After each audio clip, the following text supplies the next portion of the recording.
আল্লাহ বললেন উতলু মা উহিয়া ইলাইকা মিনাল কিতাব আকিমিস সালাহ ইন্নাস সালাতা তানহা আনিল ফাহশাই ওয়াল মুনকার। যে আল্লাহ বললেন নামাজ পড়ো, নামাজ কায়েম করো। আল্লাহ পাক নামাজ পড়লে তোমাকে অবশ্যই অবশ্যই আল্লাহ পাক খারাপ কাজ থেকে বিরত রাখবেন। যে আল্লাহ বললেন কুতিবা আলাইকুমুস সিয়াম কামা কুতিবা আলাল্লাযীনা মিন ক্বাবলিকুম লাআল্লাকুম তাত্তাকুন। তোমার উপর রোজাকে ফরজ করা হয়েছে যাতে তুমি মুত্তাকি হইতে পারো। সুবহানাল্লাহি ওয়া বিহামদিহি। আমার জানতে মন চায় ও এলেঙ্গা কালিহাতি টাঙ্গাইলের মুসলমান, যে আল্লাহ নামাজ ফরজ করেছেন, যে আল্লাহ রোজা ফরজ করেছেন, যে আল্লাহ কুরবানির বিধান দিয়েছেন, সেই আল্লাহ একই কোরআনের ভিতরে সুদ হারাম বলেছেন না বলেন নাই? বলেন বলছেন না বলেন নাই? আল্লাহ বলেছেন আহাল্লাল্লাহুল বাই'a ওয়া হাররামার রিবা। ক্রয় বিক্রয় হালাল, ওয়া হাররামার রিবা। আর সুদ হলো, যে আল্লাহ নামাজের বিধান দিয়েছেন সেই আল্লাহ মদের কথা হারাম বলেছেন। ইন্নামাল খামরু ওয়াল মাইসির ওয়াল আনসাব রিজসুম মিন আমালিশ শাইতান। আল্লাহ বলেছেন মদ জুয়া এগুলো হলো শয়তানের কাজ, এগুলো মুমিনের কাজ নয়, এগুলো মুমিনের জন্য হারাম। হারাম বলেছেন কে? যে আল্লাহ নামাজের বিধান দিয়েছেন, যে আল্লাহ রোজার বিধান দিয়েছেন, যে আল্লাহ হজের বিধান দিয়েছেন, যে আল্লাহ কুরবানির বিধান দিয়েছেন, সেই আল্লাহ কোরআনের মধ্যে বলেছেন জিনা, ব্যভিচার, বিবাহ বহির্ভূত সম্পর্ক হালাল না হারাম? আয-যানিয়াতু ওয়াজ-যানি ফাজলিদু কুল্লা ওয়াহিদিম মিনহুমা মিআতা জালদা। সেই আল্লাহ বলেছেন তোমাদের কোন পুরুষ এবং নারী যদি অবিবাহিত হয়, অবিবাহিত নারী পুরুষ যদি জিনা করে, মিআতা জালদা 100 পেত্রাঘাত পাছার মধ্যে জোরে জোরে মারতে হইব। এমন জোরে পাছার মধ্যে লাগাইতে হইব যাতে কইরা এই যে চেয়ারের মধ্যে, টুলের মধ্যে, টেবিলের মধ্যে বইতে না পারে। তাইলে জিনার কথা হারাম করেছেন কে? বলেন কে? এখন আমি জিজ্ঞেস করি, বাংলাদেশে রাষ্ট্রীয়ভাবে পতিতালয় হালাল না হারাম? এই তো জানেন না আপনারা। রাষ্ট্রীয়ভাবে হালাল। আল্লাহর বিধান কি? কোরআনের বিধান কি? কিন্তু বাংলাদেশে পতিতালয় হালাল না হারাম? হালাল। এটা কেমনে? হালাল কইলে বুঝতেন না। হালাল শব্দের বাংলা অর্থ হইল বৈধ। কি হালাল শব্দের বাংলা অর্থ? ওলামায়ে কেরাম এখানে আছেন। হালাল শব্দটা কি বাংলা না আরবি? হারাম শব্দটা বাংলা না আরবি? হারাম শব্দের অর্থ হইল অবৈধ। কি অর্থ? হারাম শব্দের আরবি হারাম, বাংলায় কি? অবৈধ। হালাল শব্দটা আরবি, বাংলায় কি? বৈধ। এখন আমি জানতে চাই বাংলাদেশে দৌলতদিয়া পতিতালয় আছে না নাই? এবং এটা কি শুধুমাত্র আছে নাকি রাষ্ট্রীয় স্বীকৃতি ভাবে আছে? সারা দেশের বিভিন্ন জায়গায় পতিতালয় আছে না নাই? তাইলে বাংলাদেশে রাষ্ট্রীয়ভাবে পতিতালয় হালাল না হারাম?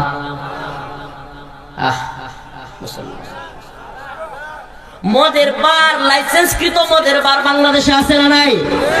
আল্লাহ বলছে ইন্নামাল খামর ওয়াল মাইসির ওয়াল আনসাব রিজসুম মিন আমালিশ শাইতান। আল্লাহ বলছে এগুলো শয়তানের কাজ। কিন্তু বাংলাদেশে মদের লাইসেন্স আছে না নাই? তাইলে এটা কি বৈধ না অবৈধ? বৈধ। বৈধ কেমনে বুঝবেন? আমরা যে মাহফিলটা করতেছি এটা কি বৈধ না অবৈধ? বৈধ। কেমনে বৈধ? বোঝা গেছে এই মাহফিল যে করতেছি ট্রেন সরাসরি আমরা উপরে দেখেছে না, সাইড দিয়ে গেছে, পুলিশ সরাসরি বারে বাড়ি, আর্মি বেড়ে বাড়ি শুরু করছে না। তার মানে বোঝা গেল এটা বৈধ। বৈধ কেমনে বোঝা যায়? বৈধ বোঝা যায় যেটার মধ্যে বৈধ কাজ করে, মানুষ বিয়ে শাদী করে, ওয়াজ মাহফিল করে, বিয়ের অনুষ্ঠান করে, আরো অনেক দোকানপাট করে, অনেক কিছু বৈধ যেগুলোতে কেউ বাধা দিতে পারে। আমার প্রশ্ন, যদি বাংলাদেশে মদের বার অবৈধ হয়, সুদের ব্যাংক অবৈধ হয়, একটা সুদের ব্যাংক, রূপালী ব্যাংক, সোনালী ব্যাংক, অগ্রণী ব্যাংক, অমুক ব্যাংক, তমুক ব্যাংক, যতগুলো সুদের ব্যাংক আছে, একটা ব্যাংক আপনি গিয়া যায় সুদ খাওয়া হয়, এটা ভাঙ্গা ফেলবো, সেটা মদের ভার, এটা ভাঙ্গা ফেলবো, একটা ভাঙতে পারবে? বলেন ভাঙতে পারবেন? তার মানে বোঝা গেল বাংলাদেশ মোদের বার ভাঙতে গেলে আমরা পুলিশ গুলি করবো। আপনি জানেন বাংলাদেশের বর্তমান আইন, বিগত সরকারের সময়ের আইন, কোন এলাকায় যদি 100 লোক মদখোর থাকে, 100 লোক যদি লাইসেন্সধারী মদখোর থাকে, ওই এলাকায় মদের বার তৈরি করা যাবে। নাউজুবিল্লাহ। তাইলে বোঝা গেল বাংলাদেশে রাষ্ট্রীয়ভাবে মদ বৈধ না অবৈধ? আচ্ছা, একটা প্রশ্ন করি আপনাদেরকে, মনে কিছু নিতেছেন? টাঙ্গাইলের মুসলমান একটা প্রশ্ন করি। মনে করেন আগামীকালকে ডক্টর মোহাম্মদ ইউনূস সাহেবের সরকার চিন্তা করলো যে আচ্ছা অনেক তো সংস্কার করলাম, চাইল ডাইল তেল সব খরচ করলাম, টাকা পয়সা অনেক চা পান খাওয়া হইলো, সংস্কারের নামে এই বিএনপি জামাত এই দলগুলো মিলাইতে পারলামই না সংস্কারের নাম দিয়া। আচ্ছা শেষ সময় একটা সংস্কার করে যায়, এই দেশের মানুষরা একটু শান্তি দেওয়া যায়। কি সেই শান্তি? যে হুজুররা এদেশের মুসলমান সংখ্যাগরিষ্ঠ রাষ্ট্র, মানুষ এদেশে নামাজ কালাম পড়ে, এদের অনেক কষ্ট হয়, সকালে এই বুড়ে শীতের মধ্যে 5:30টার সময়টা নামাজ পড়তে ব্যাপক কষ্ট হয়। ঠিক আছে, আমি একটা সংস্কার করে গেলাম যে ঠিক আছে আপনাদের আর সকাল 5:30টায় নামাজ পড়তে হবে না, 10টায় পড়বে। মানে না, সকাল 5:30টার নামাজ বেটা সহজ করতে চাচ্ছে, আপনার 10টায় দিচ্ছে সহজ করে যে সংস্কার। মনে নাই আপনাদের, ভুলে গেছেন কিনা আমার খেয়াল আছে, বিগত সরকারের সময় একবার টাইম 1 ঘন্টা আগায় দিছিল, কিছুদিন পরে সংস্কার আর টিকে নাই, মানুষ সহ্য করে নাই, শেষ। কিন্তু আগায় দিছিল তো। এখন মনে করেন যে সরকার চিন্তা করলো, হ্যাঁ রে আমি 1.5 বছর 2 বছর থাকলাম, নির্বাচন দেওয়ার আগে এই এতটুকু সংস্কার করিয়া যায় যে মানুষের 5:30টার সময় শীতের রাত ঘুমো থেকে উঠে ফজর নামাজ পড়তে কষ্ট হয়, যে তাইলে আমি এটাকে 10টায় করে দিই। মানবেন? মানবেন না কেন? কার বিধান? আল্লাহর বিধান। আল্লাহর বিধান তো উনি বাতিল করে নাই, টাইমটা একটু চেঞ্জ করছে। ফেব্রুয়ারি মার্চে গিয়া, এবার রোজা ফেব্রুয়ারিতে শুরু হবে হয়তো 12-13 তারিখ, ফেব্রুয়ারির শেষ দিকে গিয়া অথবা মার্চের শুরুর দিকে গিয়া রমাদানের রোজার সময় গরম চলে আসবে, আবার কিছু কিছু গরম চলে আসবে। গরমের সময় কিন্তু সময় লম্বা হয়ে যায়। এখন ডক্টর মোহাম্মদ ইউনূস সাহেবের সরকার চিন্তা করলো যে ঠিক আছে মানুষের রোজা রাখতে কষ্ট হবে, 15-16 ঘন্টা হয়ে যাবে, তাইলে এই বছরের রোজাটা রমজানে না হয়ে শাবানে দিয়ে দিয়েই আর জানুয়ারিতে রোজাটা হয়ে যাক, শীতের মধ্যে মানুষের কষ্ট কম হইল। মানবেন? মুসলমান একটু গভীর মনোযোগ দিয়ে শুনতে হবে, রমাদানের রোজা সরকার বাতিল করতে বলে নাই, 1 মাস আগায়া দিচ্ছে আপনার আমার সুবিধার্থে। নামাজ 5:30টায় উঠে কষ্ট হয়, বাতিল করতে বলে নাই, 10টায় পড়তে বলতেছে আপনার আমার সুবিধার্থে। আপনি বলতেছেন মানবেন না, রোজা 1 মাস আগায়া দিলে আপনি মানবেন না, কি করবেন? কোন কি করবেন? টাইম মতো পড়বেন। এখন 5:30টার সময় মসজিদই খুলতো না, মসজিদ তালা, করোনার সময় মসজিদ তালা মারছিল না, মসজিদে কেউ ঢুকতে পারছিল। এখন মনে করেন সরকার আবার আইন করলো যে 5:30টায় কেউ মসজিদে ঢুকতে পারবে না, এত সকালে চুরি টুরি হয়, এই সময় উঠা যাবে না, 10টায় উঠতে হবে, আইন করলে কি করবে? দেখ কি করবে? হায় হায়, যালিকা যাফুল ঈমান, দুর্বল ইমানের লোক। আমি ভাবছিলাম বলবে যে সরকার সব ফেলাই দিবে। হায় হায়, এটাই প্রথম টাঙ্গাইলে যে শুনলাম, অন্য কোথাও এই প্রশ্ন কইরা এই কথা শুনি নাই যে ঘরে করবো। সরকারের বাপের দেশে থাকি নাকি? সে বললে 5টার নামাজ 10টায় পড়বো, আল্লাহ যখন বলছে তখনই পড়বো। হায় হায়, এই নত জানো ইমান নিয়ে চলেন, ওলামায়ে কেরাম কাজ করে, ইমানের কাজ করে, টাঙ্গাইলের এলাকার মুসলমানদের ইমানই কাজ করে। হায় হায়, আস্তাগফিরুল্লাহ, আল্লাহ বুঝার তৌফিক দান করুন। আর হুজুরা বলেন আমিন। আসলে জনগণ জীবনেও এই আইন মানবে? মানবে না। কেন মানবে না? এই বিধান কার?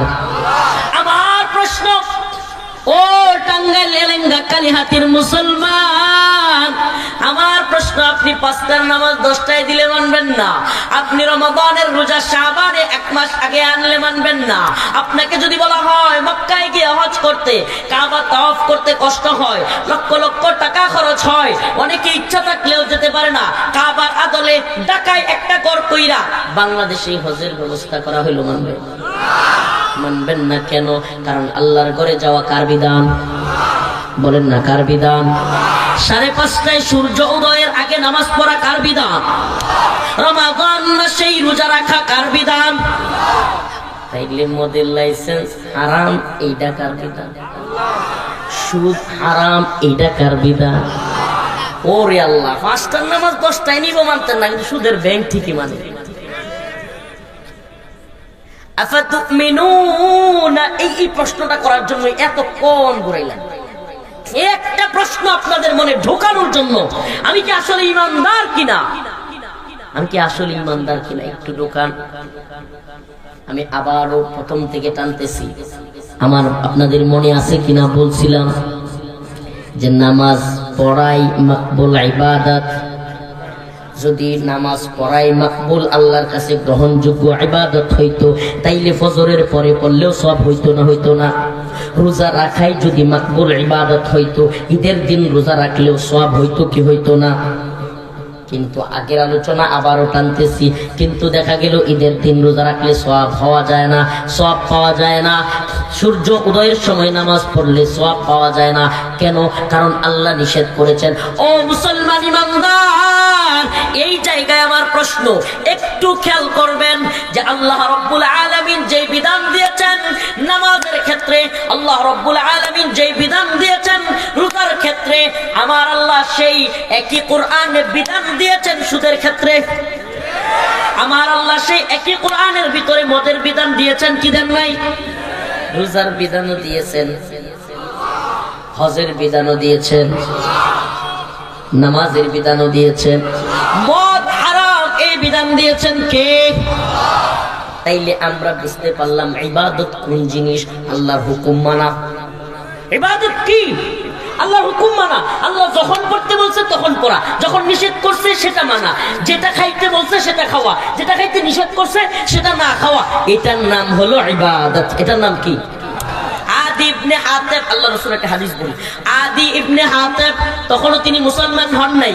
আল্লাহ রাসূল সাল্লাল্লাহু আলাইহি ওয়াসাল্লাম উনি রুমে ঢুকতেছেন, ঘরে ঢুকতেছেন, মসজিদে ঢুকতেছেন, আল্লাহ রাসূল সাল্লাল্লাহু আলাইহি ওয়াসাল্লাম একটা আয়াত তিলাওয়াত করতেছেন, ইত্তাখাযু আহবারাকুম ওয়া রুহবানাকুম আরবাবাম মিন দুনিল্লাহ।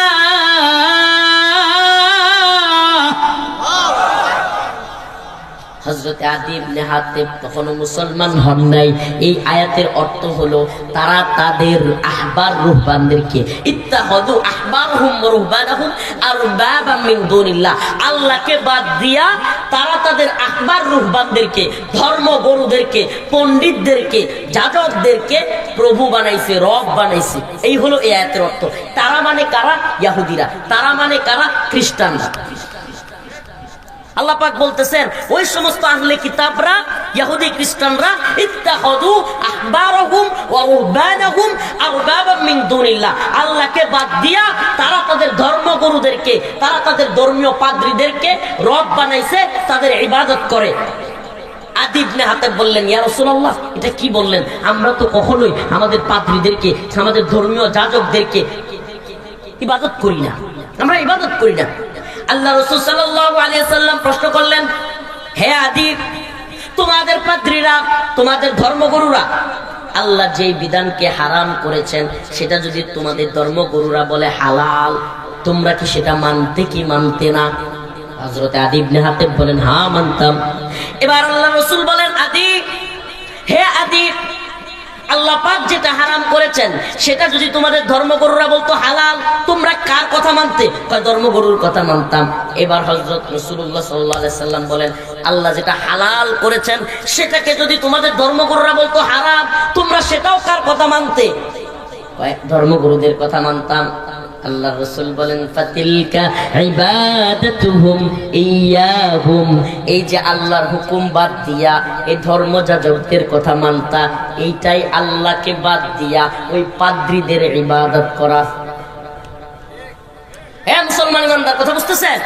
আল্লাহকে বাদ দিয়া এই পাদ্রীদের কথা যে শুনতা, এটাই তাদের ইবাদত।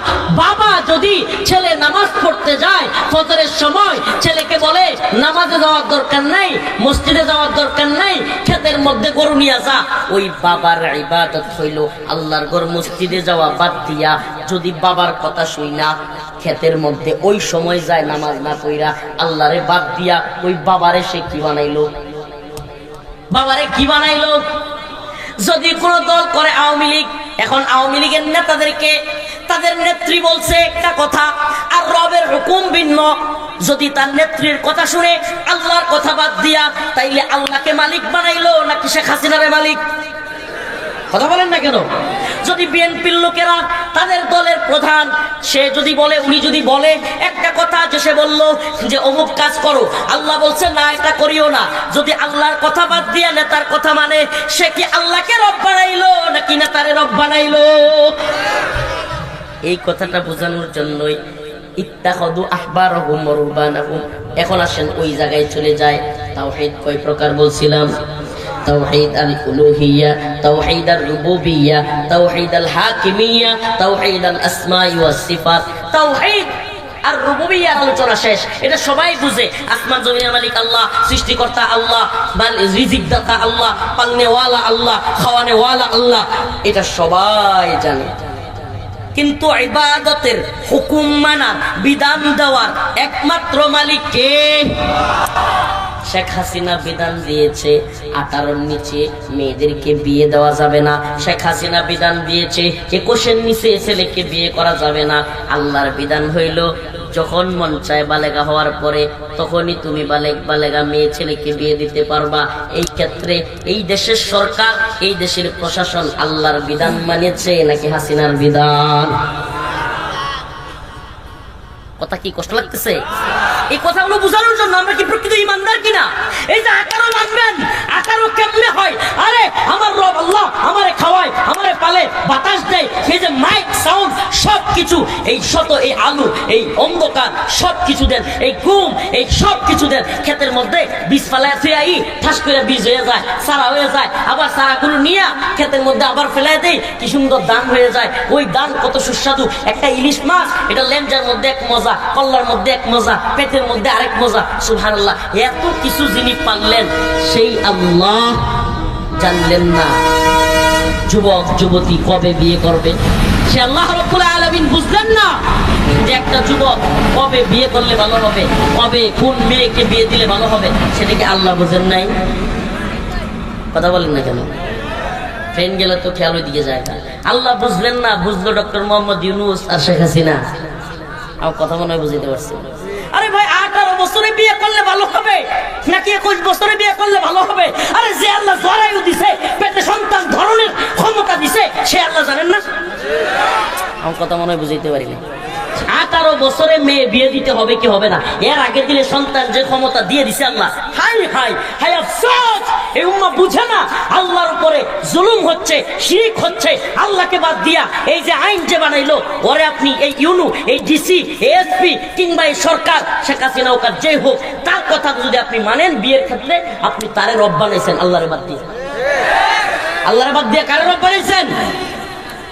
আল্লাহ বুঝলো না মেয়েটা 18 হইলে বিয়ে হইতে হবে? আল্লাহ সব বুঝলো, সব জানলো। আল্লাহ পৃথিবীর সব সৃষ্টি করলো। এতগুলো মানুষের চেহারা দেখেন তো। আমরা তো লেফ্রিকান্দার থেকে, শ্রীপুর থেকে আসছি।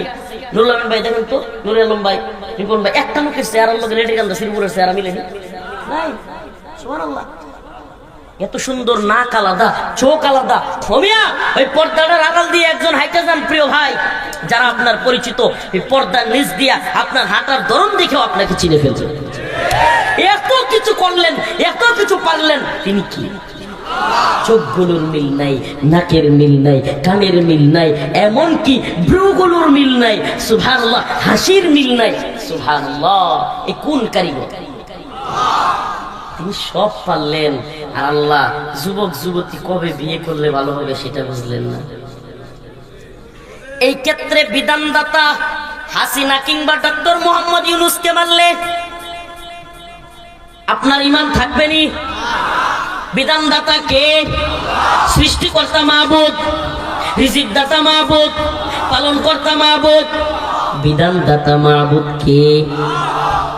ইনিল হুকমু ইল্লা লিল্লাহ, আমার আল্লাহ তা'বুদু ইল্লা ইয়া। হুকুম চলবে একমাত্র কার? ইবাদত হবে একমাত্র কার? এই জমিন একমাত্র কার? আন্নাল আরদ ওয়ারিসুহা ইবাদিয়াস সালিহুন।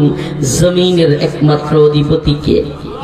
তাইলে জমিনওয়ালার বিধান জমিনে চলবে না।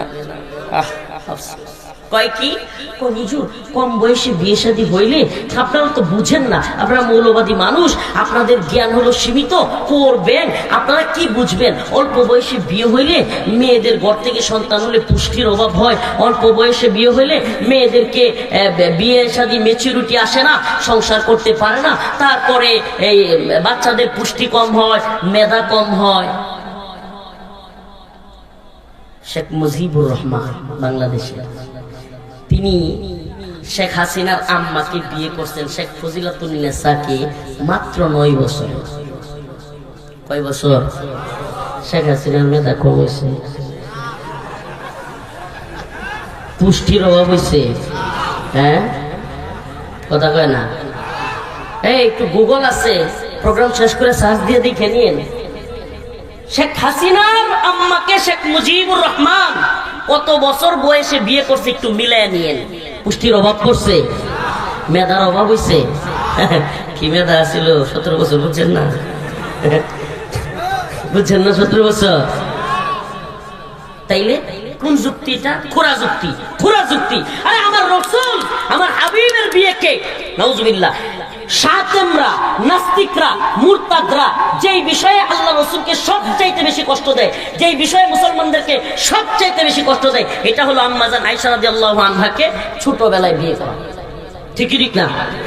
আচ্ছা বলেন না, আকায়ে নামদার, তাজদারে মদিনা, সরদারে দু আলম, আমার রবের সবচাইতে প্রিয় হাবিব, প্রিয় বন্ধু, তিনি বুঝলেন না কত বয়সে বিয়ে করলে ভালো হবে? সুবহানাল্লাহ বলবেন। আবার আরেকটা কি কয়, যে একটা হলেই ভালো হয়, দুইটার বেশি আর নয়। এই স্লোগান আমরা শুনি নাই? আপনাদের গায়ে লাগতে পারে কারো কথা, কিচ্ছু যায় আসে না আমার। আমি ইমানের পক্ষে কথা বলবো।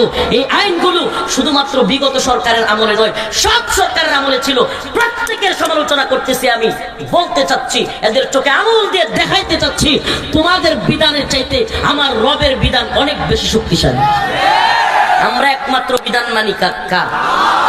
এই জিনিসটা বুঝাইতে চাচ্ছি। যে বলতেছে একটা সন্তান হলে ভালো হয়, দুইটার বেশি বলতো কি বলতো না? এই স্লোগান শুনেন নাই নাকি? আমি নতুন ডেলিভারি দিছি।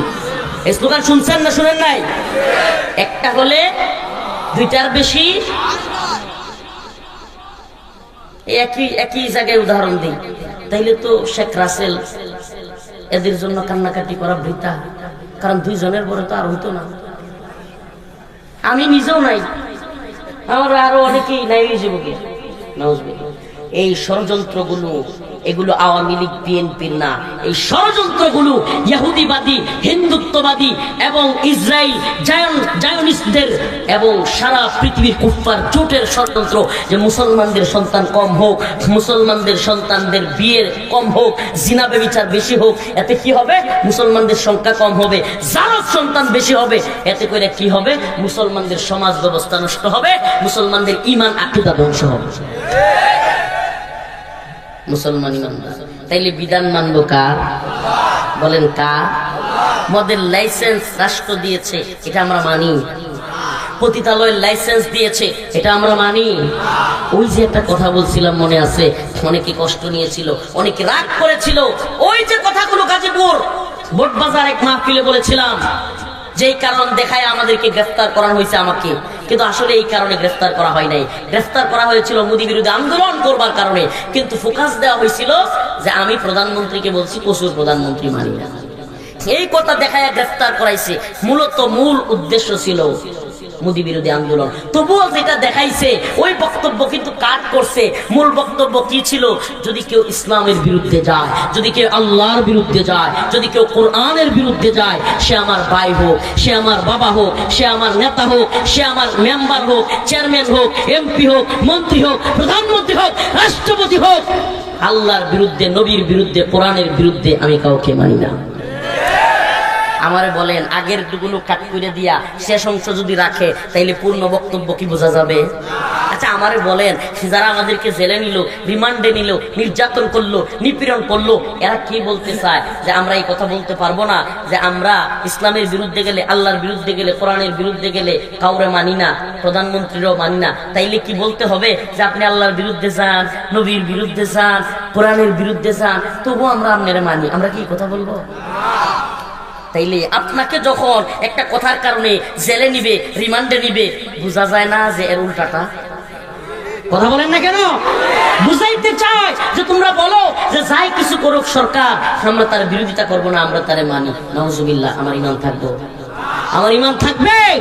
মুসলমান ঈমানদার, আজকের আলোচনায় এটাই বুঝাইতে চাইলাম। আল্লাহ বলছেন ইন্নাল্লাযীনা ক্বালু রাব্বুনাল্লাহ ثم استقاموا تتنزل عليهم الملائكة ألا تخافوا ولا تحزنوا।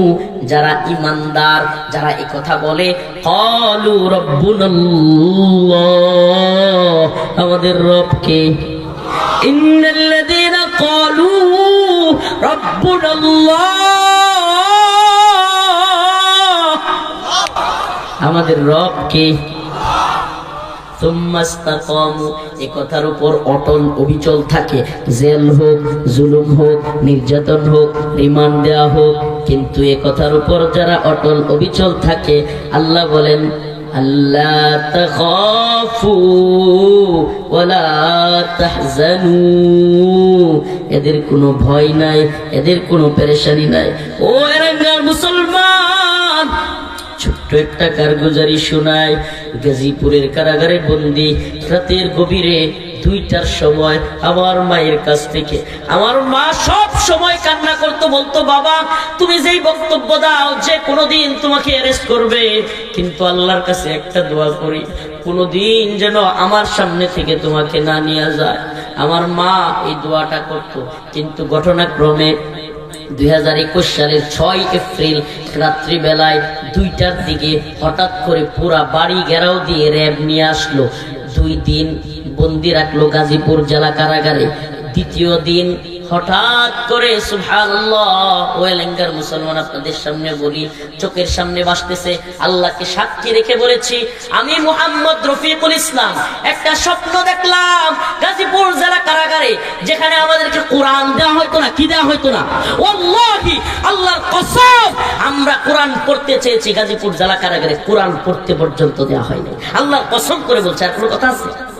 কিতাব পড়তে দেওয়া হয় নাই, হঠাৎ করে কিছুই পড়তে দেওয়া হয় না। নামাজের সময় শুধু নামাজ পড়ি, নামাজ পড়ে ঘুমায় গেছি। হঠাৎ করে স্বপ্ন দেখি আমি অদম রফিকুল ইসলাম কাশিমপুর কারাগারে বন্দি না, গাজীপুর কারাগারে বন্দি না, স্বপ্নে দেখি আমি কাশ্মীরের কারাগারে বন্দি। কাশ্মীরি কারাগারে বন্দি, একটা ছোট্ট রুমের মধ্যে আমাকে রাখা হয়েছে। ওই কোনায় আরেকটা রুম। আজকে আপনাদের সামনে বলতেছি এরকম না, আমি জেলখানায় শেখুল হাদিস আল্লামা মামুনুল হক দামাত বারকাতুহুম সহ আরো যত মুফতি সাখাওয়াত হোসেন রাজি দামাত বারকাতুহুম, আরো যত উলামায়ে কেরাম ছিলেন, সকলের সাথে, অনেকের সাথে মোটামুটি এই স্বপ্নের কথা বলেছি।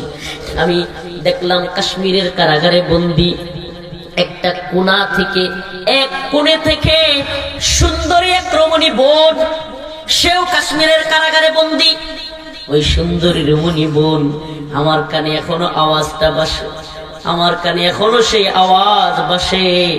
আমার সেই কাশ্মীরি কারাগারের সেই সুন্দরী বোন আমাকে ডাকে বলতেছে, আখি লা তাহজান ইন্নাল্লাহা মা'ানা, আখি লা তাহজান, হে ভাই চিন্তা নাই, পেরেশানি নাই, ইন্নাল্লাহা মা'ানা, আল্লাহ আমাদের সাথে আছে। আখি লা তাহজান ইন্নাল্লাহা মা'ানা, এই আয়াতের আজকের আলোচ্য বিষয়ের সাথে বড় মিল। আল্লাহ বলেছেন ইন্নাল্লাযীনা ক্বালু রাব্বুনাল্লাহ সুম্মা ইসতাকামু, যে বলবে আমার রব কে, আমার রব কে। হাসিনার পতন আছে, আওয়ামী লীগের পতন আছে, বিএনপির পতন আছে, ডক্টর মোহাম্মদ ইউনূসের পতন আছে, সারা পৃথিবীর সমস্ত ক্ষমতাসীনদের পতন আছে না নাই? সমস্ত পৃথিবীর মানুষগুলো যত বড় ক্ষমতাসীন হোক, জো বাইডেন হোক, ডোনাল্ড ট্রাম্প হোক, নেতানিয়াহু হোক, মোদি হোক, যত বড় ক্ষমতাসীন মানুষ সবাই মাটির সাথে মিশে যাবে কি যাবে না?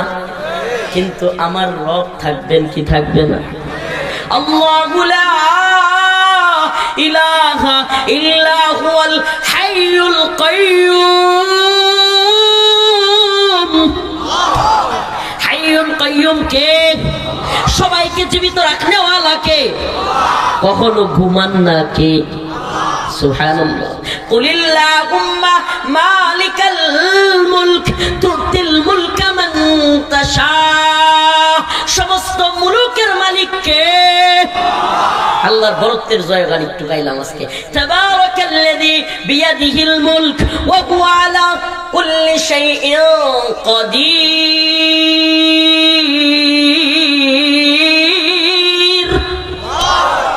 সমস্ত শাইয়ের মালিক কে? তুতিল মুলকা মান তাশা। আল্লাহ বলেন আমি যারে মনে চাই একটু ক্ষমতা দেই। সুবহানাল্লাহ। আমি যারে মনে চাই কি করি? একটু ক্ষমতা দেই। ক্ষমতা একটা পরীক্ষা। ক্ষমতা কি বলেন না? ক্ষমতা কি? পরীক্ষা। আল্লাহ বলেন এমন পরীক্ষা, ওয়া তানজিউল মুলকা মিম্মান তাশা। যখন জুলুম করে, বাহাদুরি করে, বলে আমি অমুকের বেটি, আমি পালাই না, আল্লাহ কয় তুই পালাবি না, তোর সদ্য মুষ্টি পালাবে। ওয়া তানজিউল মুলকা মিম্মান তাশা। মন চাইলেই ক্ষমতা কাইরা নেই, রান্না করা খাবার রাইকা পালায় যাইতে বাধ্য হয়। এটা করতে পারেন কে? তাইলে বর্তমানেও যদি কেউ জুলুম করে, ক্ষমতার দাম্ভিকতা দেখায়, অহংকার করে, মানুষের উপর জুলুম নির্যাতন করে, তার ক্ষমতাও কাইরা নিতে পারেন কে? বলেন না, নিতে পারেন কে? কার উপরে জুলুম করব, নির্যাতন করব? আমি তো বলি সাবধান, কার উপরে জুলুম করিয়েন না, কার উপরে জুলুম করিয়েন না। আলেম উলামাদের এই নির্যাতন, এই চোখের পানির কারণে একজনের পতন হয়েছে কি হয় নাই? অবশ্যই অবশ্যই। যদি আবারও কেউ জালিম হওয়ার রূপ ধারণ করে, আমার আল্লাহ আছে না নাই? বলেন আছে না নাই? আল্লাহ তাআলা ছাড় দেয় কিন্তু ছেড়ে দেয়। আল্লাহ কি করে? ছাড় দেয়। ওই যে গুড়ি আছে না, গুডি উড়াইছেন না, গুড্ডি যে মালিক, সে কি করে? করতে থাক করতে থাক করতে থাক, যখনই সময় হয়। সুবহানাল্লাহ। এই গুড়ির মালিক, এই হায়াতের গুড়ির মালিক, যখন মন চাইবে টান মারবে। কত বড় বড় পাওয়ারফুল মানুষ আছে পৃথিবীতে। তাইলে সুপার পাওয়ার কি America? Super power Bharat? Super power Donald Trump? না, সুপার পাওয়ার সেফ আল্লাহ, লা ইলাহা ইল্লাল্লাহ। বলেন না, সুপার পাওয়ার সেফ আল্লাহ, লা ইলাহা ইল্লাল্লাহ। সুপার পাওয়ার সেফ আল্লাহ, লা ইলাহা ইল্লাল্লাহ। সুপার পাওয়ার কে? যার কোনো লয় নাই, যার কোনো হয় নাই, আমরা তার গোলামি করি। ঠিক কি ঠিক না? তাইলে আমগরে জুলুমের ভয় দেয়া লাভ আছে? আমরা জানি সমস্ত ক্ষমতাসীনরা মাটির সাথে মিশে যাবে। ইযা সুলসিলাতিল আরদ জিলজালাহা ওয়া আখরাজাতিল আরদ আথকালাহা ওয়া ক্বালাল ইনসান মা লাহা। মানুষ বলবে হাই হাই কি সর্বনাশ, শক্ত রুইয়ের মতো, তুলার মতো উঠতাছে, ছাইটা গেছে স্বর্ণ অলংকার, টাকা পয়সা, গহনা, বাড়ি গাড়ি। ইযা সুলসিলাতিল আরদ, এমন কম্পন শুরু হবে জমিনের ভিতরে। জিলজালাহা ওয়া আখরাজাতিল আরদ আথকালাহা।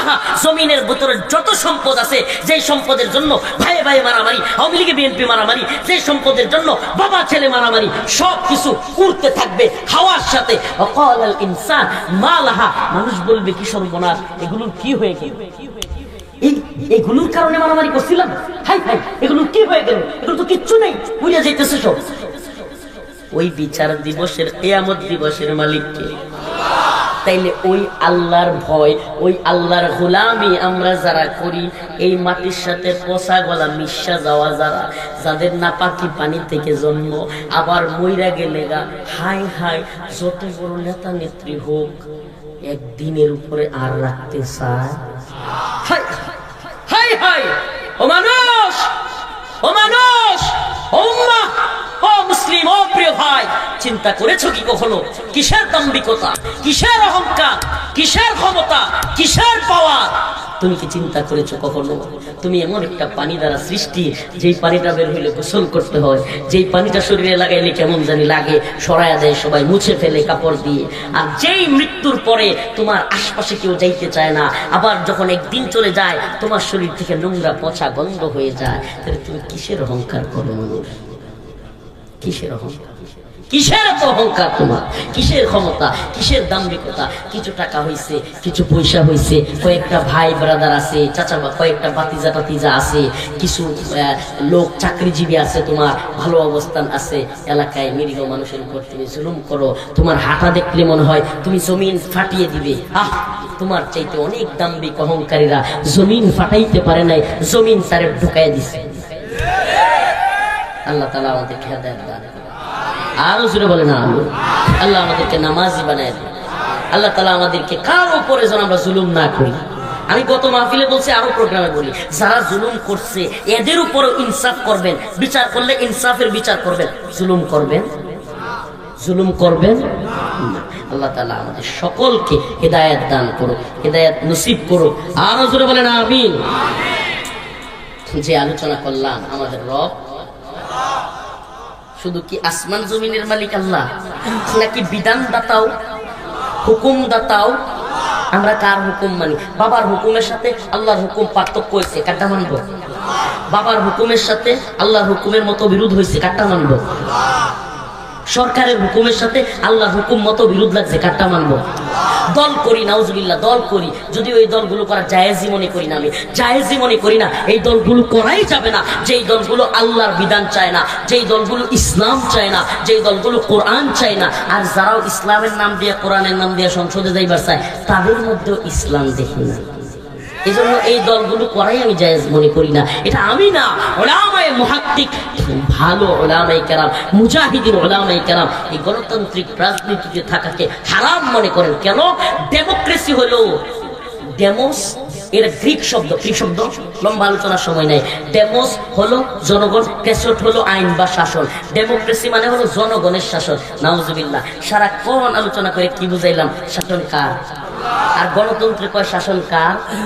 জনগণের। নাউজুবিল্লাহ, গণতন্ত্র কয় জনগণ হইল আল্লাহ। জনগণ কি?